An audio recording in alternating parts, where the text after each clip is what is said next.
తెలుసు కదా! 'సిద్ధు' గారి లేటెస్ట్ ఫిల్ము. ఈ సినిమా మీద నాకు ఫస్ట్ నుంచి కూడా చాలా ఎక్స్‌పెక్టేషన్స్ ఉన్నాయి. సినిమా నా ఎక్స్‌పెక్టేషన్స్‌కి ఏమాత్రం తగ్గలేదు. ఇన్‌ఫాక్ట్ నా ఎక్స్‌పెక్టేషన్స్ కన్నా సినిమా చాలా బావుంది. నేను ఈ సినిమా విషయంలో ఎక్కడ ఇంప్రెస్ అయ్యానంటే రైటింగ్ విషయంలో. రచన ఈ సినిమాలో చాలా అద్భుతంగా ఉంది. మనకు రాజమౌళి గారు ఒక ఫేమస్ ఫార్ములా చెప్తారు. అదేమిటంటే సినిమాలో ప్రతి 10 నిమిషాలకి కూడా ఎమోషన్ ద్వారానో, ఎలివేషన్ ద్వారానో, లేకపోతే యాక్షన్ ద్వారానో ఆడియన్‌కి ఒక హై ఇవ్వాలి అని. ఈ సినిమాలో 'సిద్ధు జొన్నలగడ్డ' తన రైటింగ్ ద్వారానో, లేదా తన పెర్ఫార్మన్స్ ద్వారానో, లేకపోతే తన యొక్క క్యారెక్టర్ ద్వారానో ప్రతి 10 నిమిషాలకి కూడా ఏదో విధంగా ఒక హై ఇస్తూనే వచ్చాడు. In fact I was so impressed by the kind of a writing that goes into this kind of ఒక డెలికేట్ సబ్జెక్ట్. ఇలాంటి ఒక సెన్సిటివ్ లవ్ ట్రయాంగులర్ డ్రామాని డీల్ చేయడం అంత ఈజీ కాదండి. కానీ దాన్ని రైటర్స్ చాలా అద్భుతంగా పుల్ చేశారు. మీకు మ్యాక్సిమం సినిమా అంతా కూడా కేవలం 4 క్యారెక్టర్ల చుట్టూనే తిరుగుతూ ఒక డ్రామాని ఇంత ఎంగేజింగ్‌గా తీయడం మామూలు విషయం కాదండి. Hats off to the writers. కానీ నాకు ఈ సినిమాలో కనిపించిన ఏకైక ప్రాబ్లం ఏంటంటే రిలేటబిలిటీ ఫ్యాక్టర్. ఈ సినిమా కథ కానీ, కాన్సెప్ట్ కానీ చూసినప్పుడు కానీ, లేదా విజువల్స్ ఆ రిచ్‌నెస్ చూసినప్పుడు కానీ ఇది అందరికీ రీచ్ అవ్వదే అన్న అభిప్రాయం నాకు కలిగింది. యాక్చువల్‌గా చెప్పాలంటే డబ్బున్న వాళ్ళ యొక్క ప్రేమ కథలు స్క్రీన్ మీద చూడడానికి చాలా చిరాగ్గా ఉంటాయి. రొటీన్‌గా అనిపించినా సరే హీరో అయినా సరే పూరై ఉండాలి, లేకపోతే కనీసం హీరోయిన్ అయినా సరే పూరై ఉండాలి. అప్పుడే ఒక పంచీనెస్ వస్తుంది. ఆడియన్స్ చాలా బాగా ఎంగేజ్ అవుతారు. కానీ ఈ సినిమాలో hero, heroines, even friend character కూడా చాలా రిచ్. దాంతో కథ చాలా అన్రిలేటబుల్‌గా అయిపోయింది. దానికి తోడు సినిమాలో యాంబియన్స్ కానీ, పర్ఫార్మెన్స్‌లు కానీ, ఈవెన్ కన్వర్జేషన్‌లు కూడా చాలా రిచ్‌గా, లావిష్‌గా ఉంటాయి. అది నాకు నచ్చింది. కానీ అందరికీ నచ్చదేమో అన్నది నా అభిప్రాయం. ఇంకా టెక్నికల్ ఆస్పెక్ట్స్ గురించి మాట్లాడుకుందాం. చాలా రోజుల తర్వాత ఒక సినిమాలో టెక్నికల్ డిపార్ట్మెంట్స్ ఇంత అద్భుతమైన ప్రతిభను కనబరుస్తాయా అని అనిపించింది. ఒక్క డిపార్ట్మెంట్ అని చెప్పలేము, ప్రతి డిపార్ట్మెంట్ కూడా దేర్ బెస్ట్ ఇచ్చారు. కొన్ని 2, 3 తప్పిస్తే. ముందుగా పర్ఫార్మెన్స్‌లు ఇచ్చి పడేశారు. మోస్ట్ సర్ప్రైజింగ్ ఎవరంటే రాశి ఖన్నా.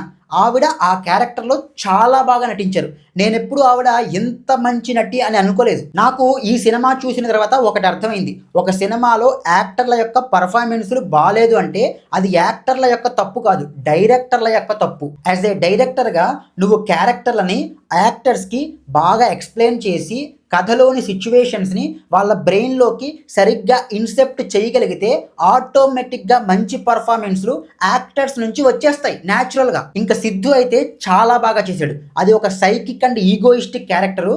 ఒక్క ముక్కలో చెప్పాలంటే చాలా అద్భుతమైన పర్ఫార్మెన్స్ ఇచ్చాడు. శ్రీనిధి శెట్టి గారు కూడా ఓకే, నాట్ బ్యాడ్. బట్ ఈ సినిమాకి మేజర్ ప్లస్ పాయింట్ ఎవరు అంటే వైవా హర్ష. సూపర్ చేశాడు ఆయన. మేజర్ టెక్నికల్ డిపార్ట్మెంట్ అయిన సినిమాటోగ్రఫీ, విజువల్స్ చాలా రిఫ్రెషింగ్ ఉన్నాయి. అద్భుతంగా ఉండవు కానీ రిఫ్రెషింగ్గా ఉంటాయి. ప్రొడక్షన్ డిజైన్ కానీ, కాస్ట్యూమ్స్ కానీ చాలా లావిష్గా ఉన్నాయి. ఒక్క మేకప్ మాత్రమే కొంచెం ఆడ్గా ఉంది. మేకప్ వేశారన్న విషయం మనకి తెలిసిపోతుంది చూస్తుంటే. Personally I'm not a fan of Naveen Nooli's editing. చాలా సినిమాలు ఆయన అర్థం పర్థం లేని ఎడిటింగ్ వల్ల పాడైపోయాయి అన్నది నా అభిప్రాయం. కానీ ఈ సినిమాలో ఆయన కట్టు చాలా బాగుంది, బెస్ట్ వర్క్. ఇంకా ఈ సినిమాకి major plus point Thaman's music. Songs just బాగున్నాయి కానీ బ్యాక్గ్రౌండ్ స్కోర్ మాత్రం చాలా బాగుంది. థమన్లో ఉన్న అతిపెద్ద మైనస్ ఏంటంటే ప్రోగ్రామింగ్. ఆయన యాక్చువల్గా చాలా వరకు లైవ్ ఇన్స్ట్రుమెంట్లనే రికార్డ్ చేస్తాడు, కానీ ఆ సౌండ్స్ని ప్రోగ్రామింగ్లో ఆర్టిఫిషియల్ చేసేస్తాడు. ఒక ఇన్స్ట్రుమెంట్ యొక్క ఒరిజినల్ సౌండ్ని ఆడియన్ ఫీల్ అవ్వలేనప్పుడు మీరు లైవ్ రికార్డింగ్లో లైవ్ ఇన్స్ట్రుమెంట్లని వాడి ప్రయోజనం ఏముంటుంది?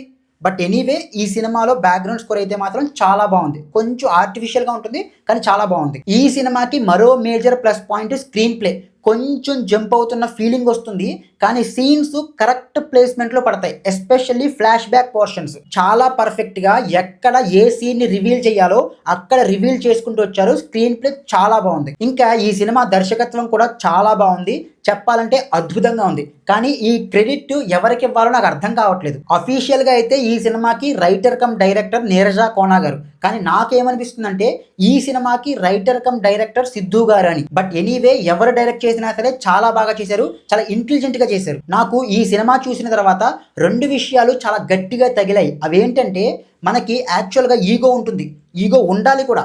కానీ మనం ప్రేమించిన వాళ్ళ దగ్గర ఆ ఈగోని చూపించకూడదు. మేబీ చూపిస్తే అప్పటికి మన ఈగో సాటిస్ఫై అవ్వచ్చేమో, కానీ మనం ప్రేమించిన వాళ్ళని కోల్పోయి మనం చాలా రిగ్రెట్ అవ్వాల్సిన పరిస్థితి వస్తుంది. ఇంకా రెండో విషయం, చాలా ఇంపార్టెంట్ విషయం ఏమిటంటే నార్మల్ రెగ్యులర్ పెద్దగా ఏమీ సాధించలేనటువంటి మనలాంటి మగాళ్ళకి అమ్మాయిలు దొరకరు. ఒకవేళ దొరికితే ఆ అమ్మాయి నాతోనే మాట్లాడుతుంది అని అనుకుంటాం మనం. నీకు ఆ అమ్మాయి ఒక్కతే, కానీ ఆ అమ్మాయికి నీలాగా మాట్లాడే వాళ్ళు, చాట్ చేసే వాళ్ళు ఇంకో 10 మంది ఉంటారు ఆప్షన్గా.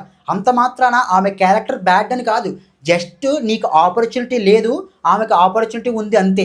కానీ మగాళ్ళుగా దాన్ని మనం అర్థం చేసుకోలేకపోతున్నాం. సాడ్. ఇంకా ఈ సినిమా యొక్క ఫైనల్ వర్డ్ ఏంటి అంటే, ఇది ఒక సున్నితమైన triangular love drama with great performances and అద్భుతమైన రచనా దర్శకత్వం.